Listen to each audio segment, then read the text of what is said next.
Halo, di akhir video ini kita akan mengetahui limitasi apa saja yang kita dapatkan di BigQuery free version, seperti berapa banyak query yang kita bisa lakukan, storage yang kita dapatkan, dan sebagainya. Kita bisa search di Google Limitation BigQuery Sandbox, lalu kita bisa ngecek website resminya Google Cloud. Di sini tertera kita mendapatkan 10 GB active storage dan 1 TB process query data. Seberapa banyak itu? Contohnya kita menggunakan query yang ada di demo BigQuery.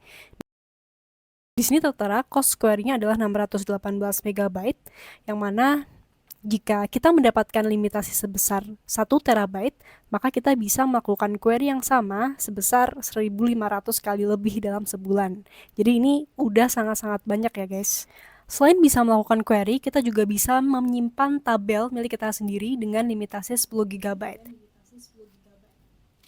Contoh tabel top terms di sini, dia 3 GB aja udah punya 45 juta. Jadi kalau misalnya kita dikasih limitasi 10 GB, maka kita bisa punya kurang lebih sekitar 135 juta lebih data di local database kita. Ini contoh kalau misalnya kita mau create tabel yang kita akan simpan di local database kita. Nah, dia akan muncul di bagian project kita. Tabel yang kita simpan di project kita, dia punya expiry date 60 hari, jadi dia setelah 60 hari akan hilang datanya. Jadi perlu memperbarui lagi.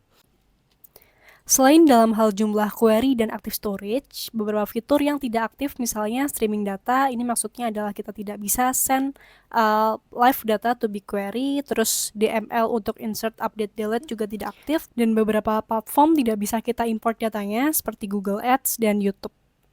Kesimpulannya adalah meskipun kita menggunakan BigQuery free version, kita tetap bisa melakukan banyak query, yaitu sebesar 1 TB, terus active storage juga 10 GB, yang mana itu sangat-sangat cukup untuk kita belajar query.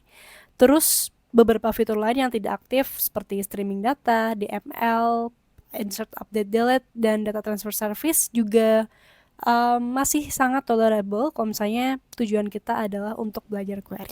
Di video selanjutnya kita akan mulai membahas basic query yang ada di BigQuery dan SQL pada umumnya. See you!